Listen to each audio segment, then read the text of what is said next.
there, bottom line, go and watch the movie, go and buy the book. We are so proud of you, Greg. Well, you might think that the little frog is a little optimist, small and insignificant, but they are vital to our ecosystem, and frog populations globally are declining at the moment. In fact, nearly 1/3 of the world's amphibians are threatened as we speak today, and South Africa certainly is no exception. That's why we've invited Zishan Ibrahim from the Cape Research Centre to join us in studio this morning to chat about these incredibly interesting amphibious creatures that are a very good indication of how the wild is doing. My friend, welcome. Thank you so much. Really excited. I'm always excited to head back into the wild, but for this particular chat, very much so, because we are dealing with species that are so diverse, but also very critical. But let's start with the broader picture here in South Africa. How many frog species do we have in SA?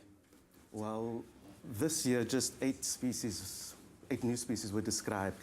So that new species that have never been seen before? They've been described, but their populations are known. That's so cool. So due to genetics, the variations within populations known aren't just one population, one species, sorry. And so based on mitochondrial DNA genetics, that's how they discovered it's different. That is so cool. I mean, just looking at the pictures, you can see how diverse. They all have that same look on their face. They're like, I don't want to be photographed right now.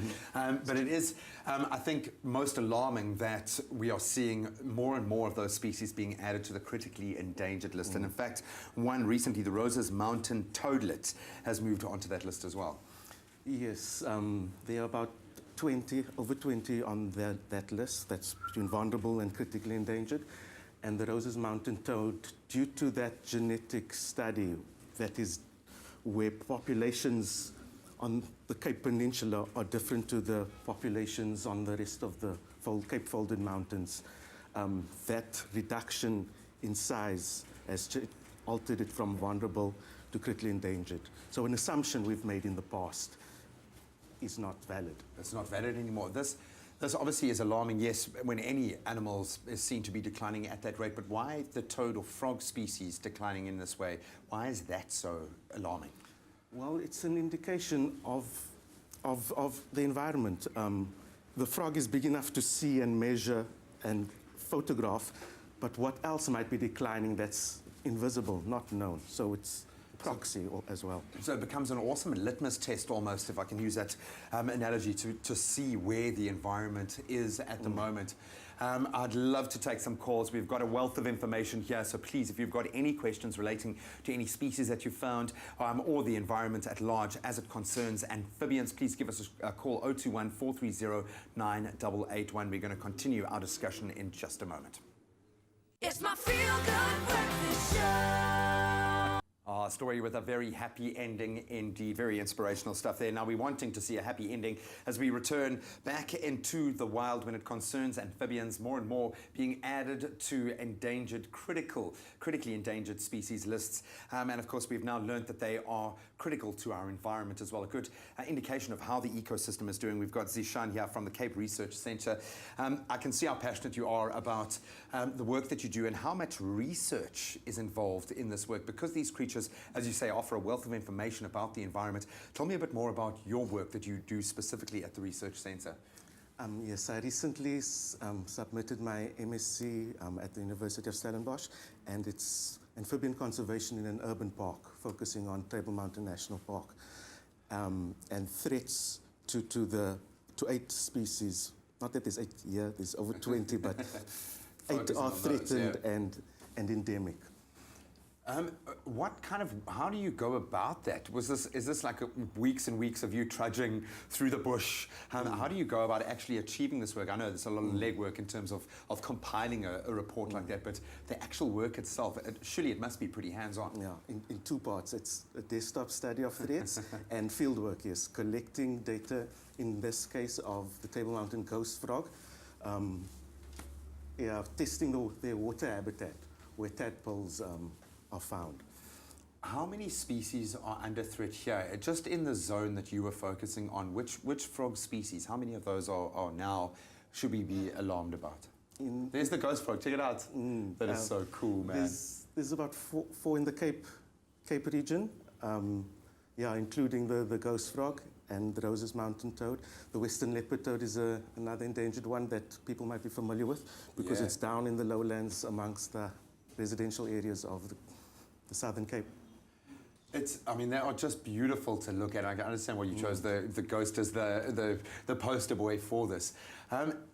How do we then put it into context? Because the world is changing. We know weather. I'm going to get into how the weather is affecting them. But you chose to do this in an urban park. What was the rationale there? Why focus on this area and not head out into the wild? Within a city, there's representations of threats. So I could gather the road network, for example, can be mapped. And then my assessment was it's a geography study. Effectively, what are the cumulative threats?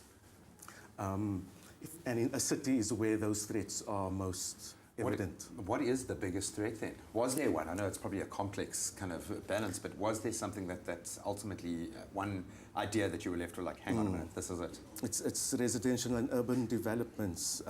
Second to agriculture. Land is taken up for those uses.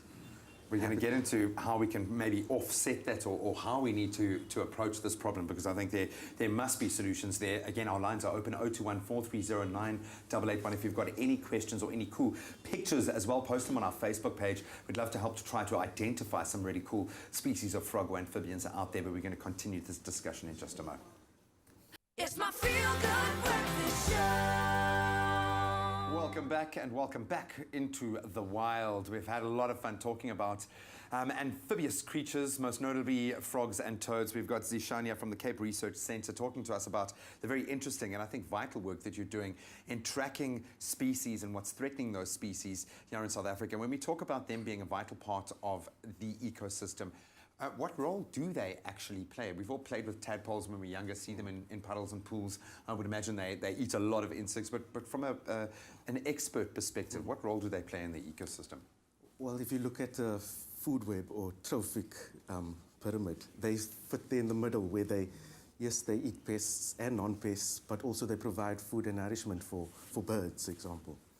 So I would imagine that then means that it's a critical part in that ladder. Before I get to that, we've got Sandile on the line. Sandile, very good morning. Good morning, sir. How are you? I'm great, man. What is your comment or your question? Okay, my question is that, especially we live in a rural area here on Northwest.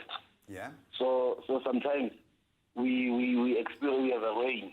So when we have a rain, we don't have frogs during the daylight actually. But after rain, we notice the frogs jumping around. So I wanted to know, where does the rain come from, especially when it rains or after rain? I love that. Very interesting question. Lives up in the northwest. Obviously, the attraction to water, I would imagine, plays a role. But why is that? Why would frogs come out en masse when they rain? Where do they go when it's not raining, when you don't have water there? Okay, some frogs, they burrow, so they're underground. Others are within water bodies. They come out because moisture, atmospheric moisture and temperature are triggers for behavior patterns, including coming out to breed. Oh, I love that. So it's to find women, Sandile. They come out after the rain to pick up girls is basically why the frogs, and I would imagine the croaking plays a big part in that. Is that a mating call? Why do frogs croak like that? Yeah, it's a call, a song, yes. So, hey lady, hey baby. So I'm glad Sandile brought up that question of that kind of relationship to the weather. We have experienced very little rain in this part of the country. How has that affected the population? Has it affected the amphibious population in the Cape?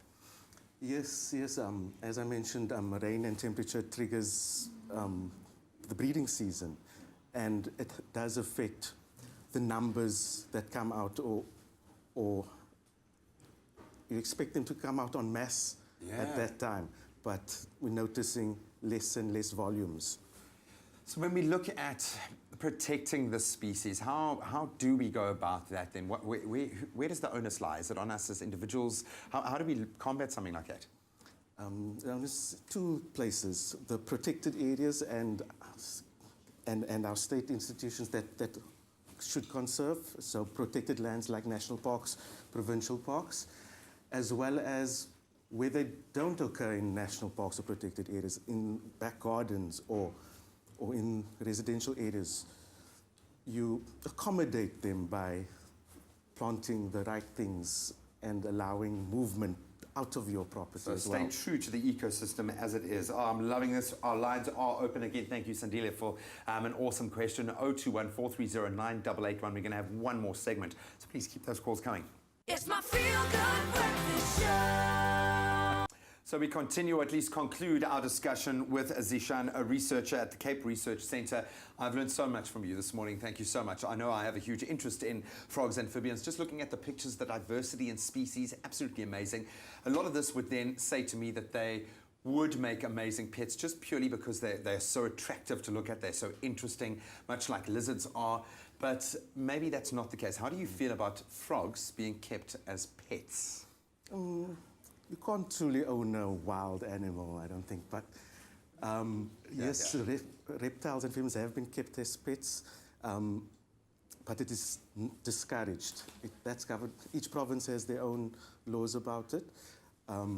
But yeah, it's definitely discouraged. And there is certain disease associated. There are elements, and what might end up happening, and often happens, you're introducing what could be a very invasive species into an area that isn't necessarily equipped for it, especially with species so nuanced like this, where every creature has its own genetic traits, has its own habitual kind of elements involved.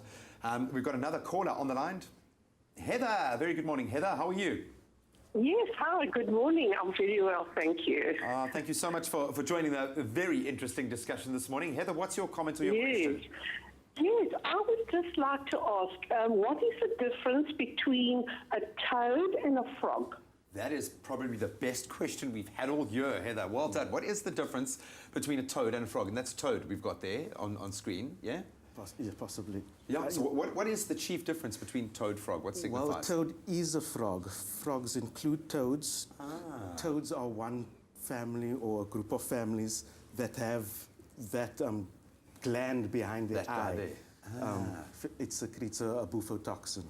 All right, so a frog can't be a toad, but a toad is a frog, if that makes any sense.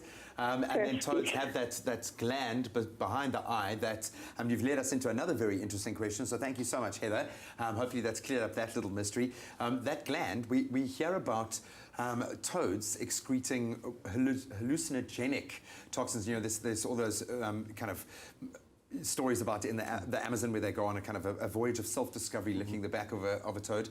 Is this the case? Within that bufotoxin, one of the compounds they've discovered is a hallucinogen, but the toxic effects of the secretion far outweighs the... It is not recreational, people. It is not recreational.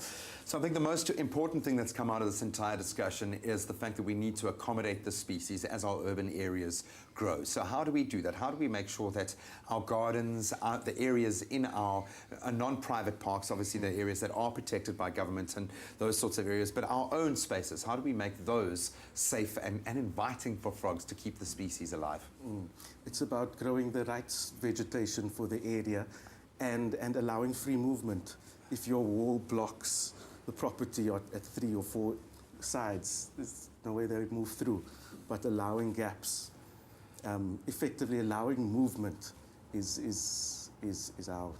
And you can record some frog sounds, play them at night, and start attracting some species into your area. This really has been interesting. Thank you so much. If people want to find out more, how do they connect with the Cape Research Centre? How do we get our hands on the information that you guys are putting out there? Well, in front here, here's a book of a recent publication, taking stock of parks in a changing world, about global change, not only climate change, all sorts of changes. By reading up, our website is sandparks.org. The Cape Research Centre is part of the Sandparks family. Oh, my friend, well done on making your live television debut. You have pumped out so much information. It's going to take me a while to absorb it, but I think ultimately we have to really take stock of the fact that we have got more and more amphibious, in particular frog species, being added to those critically endangered lists, which means we all have a role to play to join Sandparks in preserving, yes, the ecosystems, but each and every one of these very unique little creatures.